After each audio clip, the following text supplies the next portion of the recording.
Shalom. I want to give all praises to Yahweh, Bahasham, Yahweh Shai, Bahasham, Ha, Rocha, Kwadash, Ma'amath. Double honors to the elder apostles of GMS and their elders. Double honors to my elder, Aharawan Ban Yasharala of the Lions Den Camp here in Jacksonville, Florida. Salutations to the sincere Akim, pushing his truth and sincerity around the four corners of this earth. I'm in the car.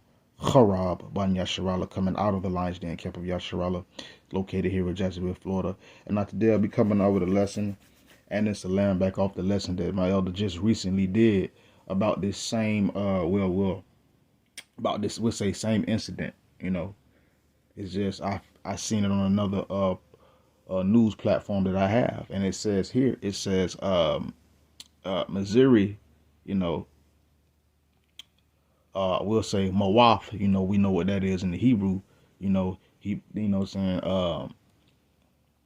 Guy named Marcellus Williams, Esau put him to Mawaf, and the truth of the matter is, of course, Jake was into the idolatry and not worshiping the one true living power, but nonetheless, compared to the bloody man, our people are innocent.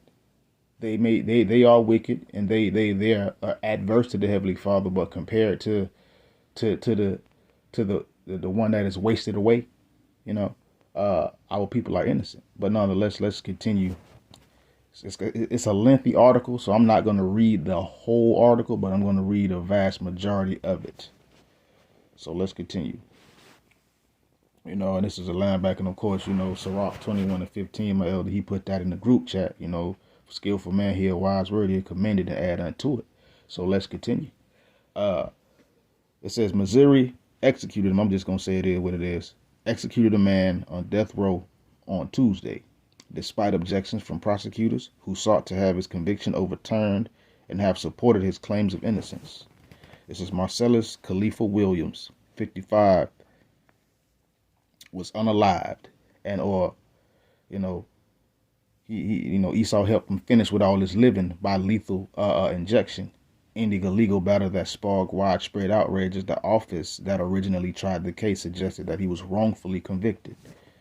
This is an extraordinary move condemned by civil rights advocates and lawmakers across the U.S. Missouri's Republican Attorney General, Andrew Bailey, pushed forward with the execution against the wishes of the St. Louis County Prosecuting Attorney's Office. So this devil went past that anyway. Let's continue. It says Williams was convicted of a 1998 killing of Leisha Gale, a social worker and former St. Louis Post-Dispatch reporter. He was accused of breaking into Gale's home, stabbing her to death, and stealing several of her belongings. But no forensic evidence was linked to the link. So I can read it again. But no forensic evidence linked Williams to the murder weapon or the crime scene. And as local prosecutors have renounced his conviction, the victim's family and several trial jurors also said they opposed his execution. We must all question any system that would allow this to occur. This is an unjust system, of course. You're expecting justice from an unjust person or man, or justice from an unjust system. But continuing, it says we must all question any system that would allow this to occur. The execution of an innocent man is the most extreme manifestation of Missouri's obsession with finality over the truth, justice, and humanity at any cost. Tricia Rojo Bushnell, or Tricia Williams, attorney, said in a statement just before the execution, "Tonight we will all bear witness to Missouri's grotesque exercise of state power. Let it not be in vain. This should never happen, and we must not let it continue." Well, it's been happening for decades, for years, and it's going to keep happening till the Lord make it stop happening, and it is what it is on that. Williams' son and two of his attorneys watched the execution From another room, the AP reported. Williams appeared to speak with the spiritual advisor by his side in his final moments. In a written last testament released by correction officials, he said, "All praise be to Allah in every situation." And here you go. That's what that is. You know, he worshipped Allah instead of saying, "All praises to Yahweh Bahasham Yahweh Shai," or "Call Halayim La Yahweh Bahasham Yahweh Shai." But our people are caught up, you know. So let's continue. They don't want to worship the Lord. You know, the men are out here, but they don't want to. They don't want to. They don't want to hear. So let's continue.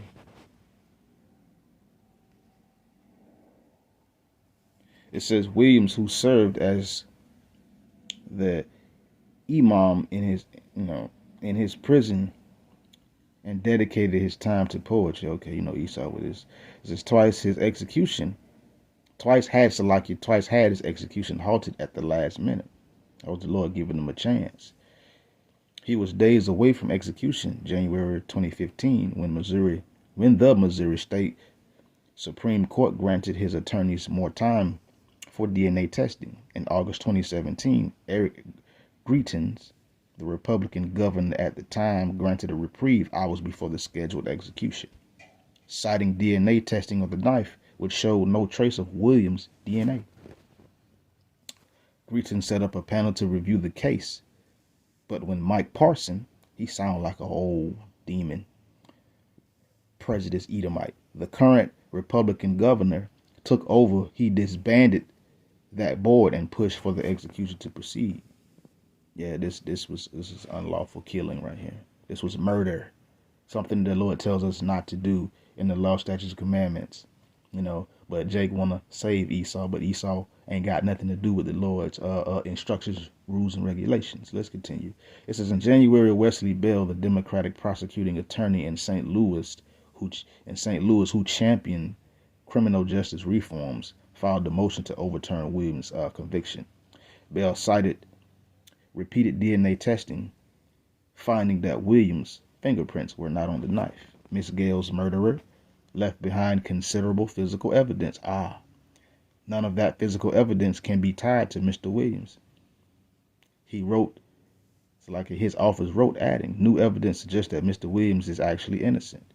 He also asserted that Williams' counsel at the time was ineffective. It says additional testing on the knife, however, revealed that staff with the prosecutor's office had mishandled the weapon after the killing, touching it without gloves. So this was on purpose. But let's continue. I don't know that. That's unproven as far as what I know. But let's continue.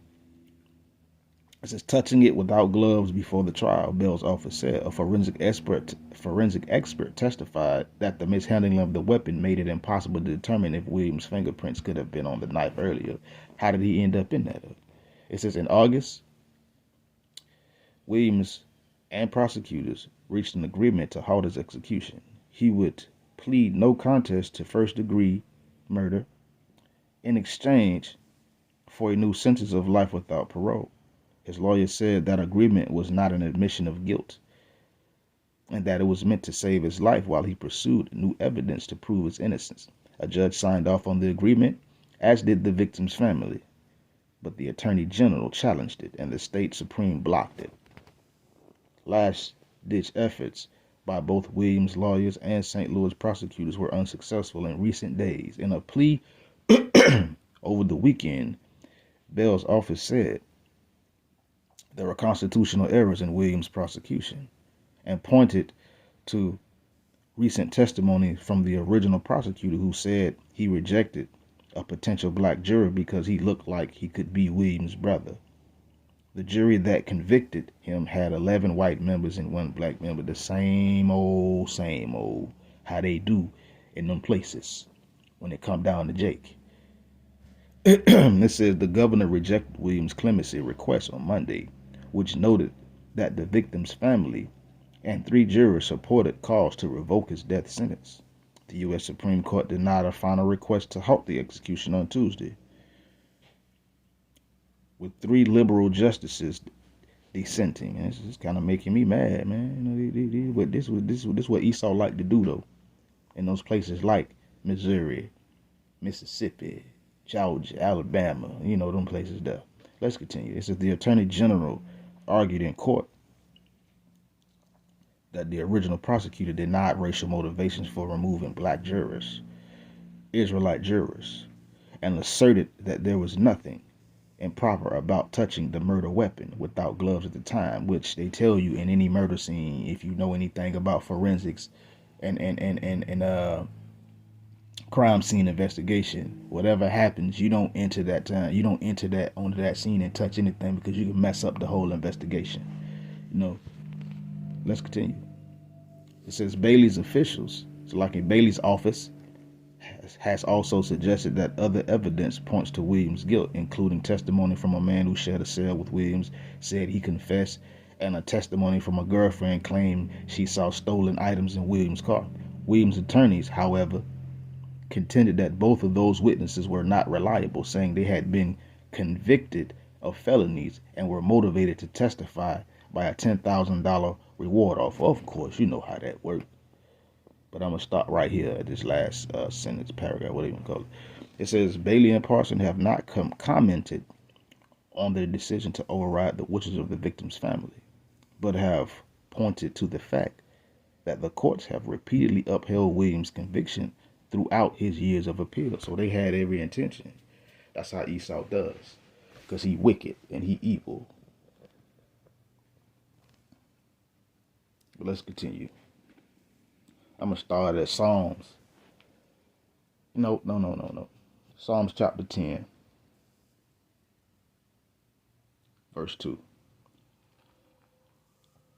This is the wicked in his pride doth persecute the poor. And this is what this was. It was a persecution of the poor. Jake is the poor.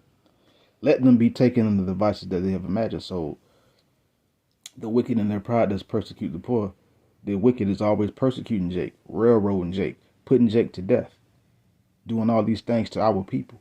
Well, King David, he prayed, he says, let them be taken in the devices that they have imagined. So it's going to come a point to where when Esau tried the tomfoolery, it's going to come back on him. Let's continue. I'm going to jump down to verse 5. It says, his ways are always grievous. Thy judgments are far above out of his sight. As for all his enemies, he puffeth at them. So the ways of this demon, this devil, the wicked, they are always grievous. They are always grievous. And this was a grievous thing that they did to this Jake, holding his case in so that he could be convicted and put to death as they did. But Esau, that's how it is. His ways are always grievous. They're always hard. They always cause problems in people's lives. But the judgments of the Lord are far beyond out of this devil's sight. And it says, and as for all his enemies, he puffeth at them. Esau, stay puffing at his enemies. Stay doing tomfoolery. Stay thinking no one is going to do anything or stand up against him. Let's continue. Verse 7, it says, his mouth is full of cursing and deceit and fraud. Under his tongue is mischief and vanity. So this devil, this demon, the wicked, his mouth is always full of cursing. Cursing, not cussing, cursing. Dangerous, devastating words. His mouth is full of these things. And deceit, which is lies and fraud.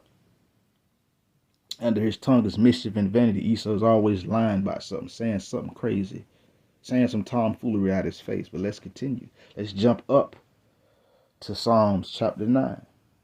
Or should I say jump back? Verse 17 of Psalms chapter 9. It says, the wicked shall be turned into hell, and all the nations that forget Yahweh.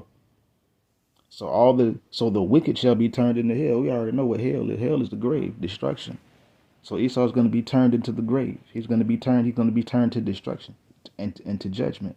And all nations that forget Yahweh. So even 2/3 of our people, though Jake was wrongfully put to death, he still had forgot about Yahweh, the Heavenly Father, his God. So guess what? He was turned into hell. The Lord allowed Esau to help Jake finish with all his living. But let's continue, because our people are not going to forever be persecuted by this devil. Verse 18, it says, "For the needy shall not always be forgotten. The expectation of the poor shall not perish forever." So our people will not always be forgotten. The Lord ain't gonna how you say, keep itself turned away from our people, because we are the needy, and we're not gonna always be forgotten. The Lord is gonna remember what this devil has did to what the Lord is. It's still in his mind, I should say. But the Lord is gonna recall to his memory, just, for lack of a better term, or a way to explain, the Lord is going to recall back to his memory the things that this devil has done to the needy, which is his people. And the Lord is not going to always forget us. He's going to remember us. And it says, "And the expectation of the poor shall not perish forever." So our expectation, we're not going to perish forever. This devil ain't going to be able to just constantly persecute us like he's doing. That's going to come to an end very soon. Verse 19, "Arise, O Lord Yahweh, let not man prevail. Let the heathen be judged in thy sight. Put them in fear, O Lord Yahweh, that the nations may know themselves to be but men." So the Lord is going to arise up, and man is not going to prevail, especially these devils and these other heathen nations. And let the heathen be judged in thy sight. So the heathen is going to be judged in the sights of Yahweh Ba'ashem Yahushua, because of their wickedness, because of what they've done to the holy mountain, the apple of the Lord's eye, the Heavenly Father's children, his people. And it says, "Put them in fear, O Yahweh, that the nations may know themselves to be but men." So David was praying this prayer. And guess what? The Lord is going to honor this. The Lord is going to do that. He's going to put these nations, these heathen nations, in fear. And it's going to make them know that they are nothing but men, and men alone. They are not great. Let's continue. This is Psalm 52.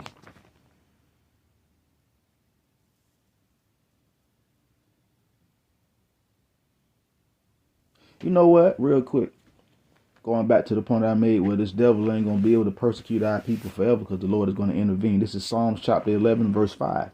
It says, "For the oppression of the poor, for the sighing of the needy, now I will arise, saith the Lord Yahweh, and I will set him in safety from him that puffeth at him."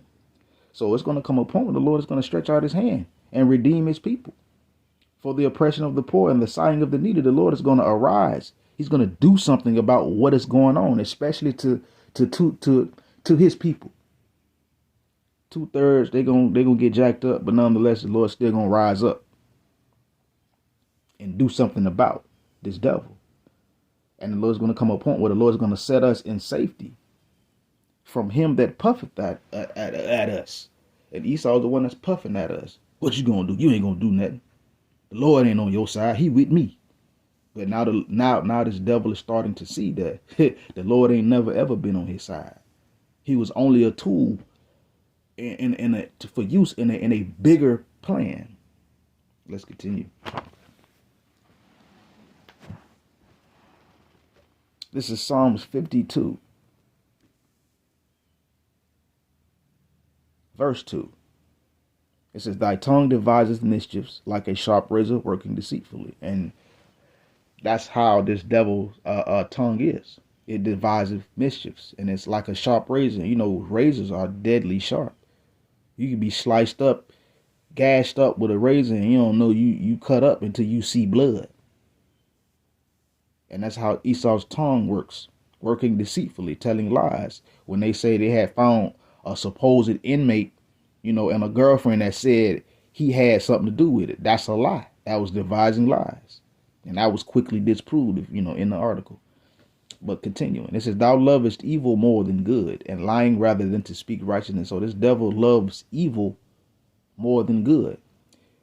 Why? Well, this devil loves evil more than good. And he would rather lie than to speak the things that are right. Just take this article that I was reading.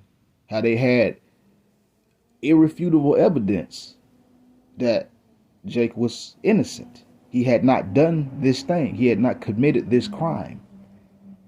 Yet Esau loved evil more than good. And what was the evil thing? To put Jake to death. Because the other, Mike Parsons, Yeah, because he just sound like a disgusting pure blood Edomite. He just sounds like that. And he disbanded the whole little group or whatever that was trying to get Jake at least life in parole. I mean, it's not life in parole, but life without parole, you know. But nonetheless, he did that demon, that devil disbanded that and pushed forth with the execution, the killing of an innocent man. So that's what it means by Esau loveth evil more than good. Esau would rather kill somebody and just be done with it rather than seeing it, whatever evidence or whatever it is that is for their turn for whomever, rather than things that are against them. Esau would rather go with the things that are against somebody, or he'll make up something so that he can go ahead on do what he want to do. So that's why it says Esau loveth good, or they loveth evil more than good, and they would rather lie than to speak righteousness. This is how this devil works. This is how this devil operates. Let's continue.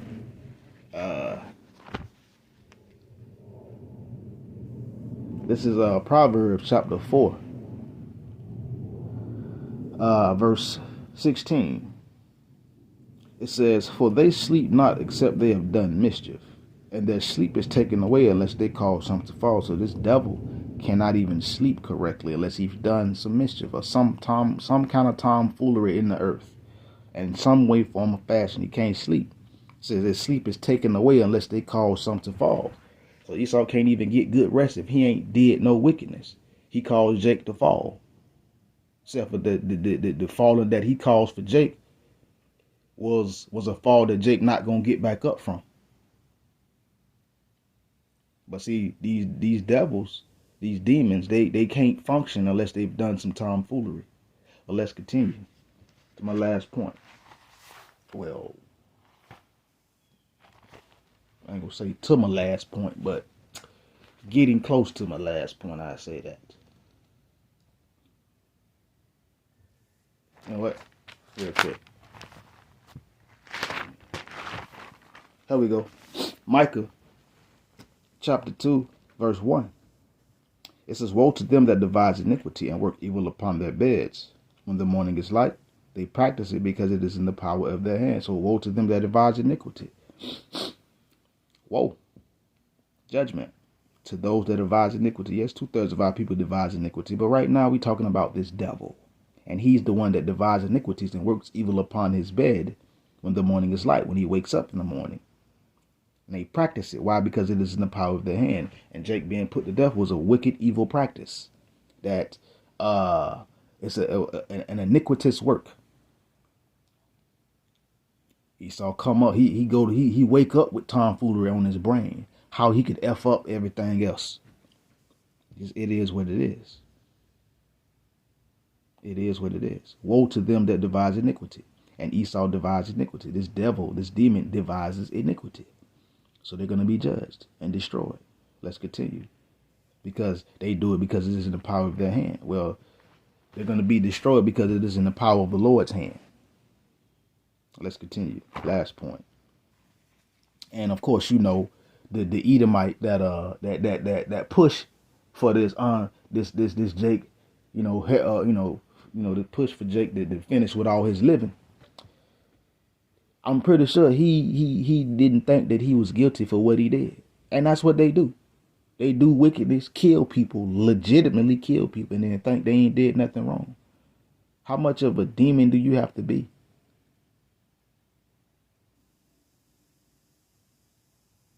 Last point. Zechariah 11, verse 5. It says, "Whose possessors slay them and hold themselves not guilty. And they that sell, they say, Blessed be the Lord Yahweh, for I am rich. And their own shepherds pity them not." So right now we're in the possession of this devil, this demon.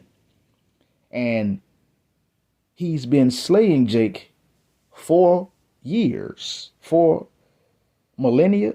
I want to say millennia, decades. I go with decades. Decades is a little bit more easy to understand. So he's been slaying our people, and guess what? He killed Jake every day and hold himself not guilty, thinking that he didn't do nothing wrong. And this devil also think because he is supposedly rich and he has the money, or the riches, I should say. He think that the Lord don't care about his people because of what is happening and what he is doing. But the Lord is going to rise up and destroy this devil. I thought that was my last point, but let's go on to some other points. Let's go. But yeah, this devil think ain't nothing finna happen to him because of what he doing.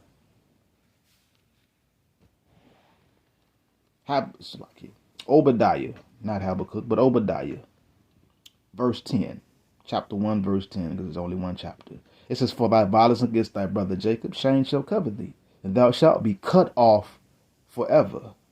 So for the violence against his brother Jacob that Esau has committed, shame shall cover him, and shame has covered him. Even with this, that's why you had that at the little excerpt that I read near the end of most of it. He said that devil didn't have a comment because he was shamed for what he did, for his violence against his brother Jacob. Esau is shameful.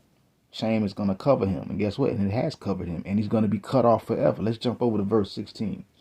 "For as ye have drunk upon my holy mountain, so shall the heathen drink continually." Salakia.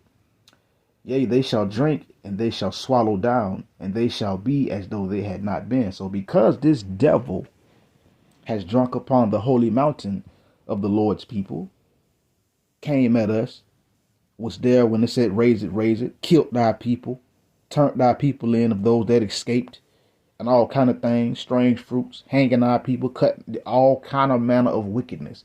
Because this devil has drunk upon the holy mountain of the Lord, it says, so shall the heathen, and Esau is a heathen. Gonna drink continually, I mean, he's gonna get all that back. You got to think, we here, and this was just a drop of the Lord's wrath, a drop, not even a whole cup, a drop. Esau gonna get a whole cup, and he says he's gonna drink it continually. He's gonna drink it and swallow it down, and it's going to be as if he had not even been. The Lord finna F these devils up so bad, it's going to be like they never ever even existed. That's how bad the Lord finna come down on these devils. People gonna literally forget what an Edomite is. You playing with the wrong power, Esau.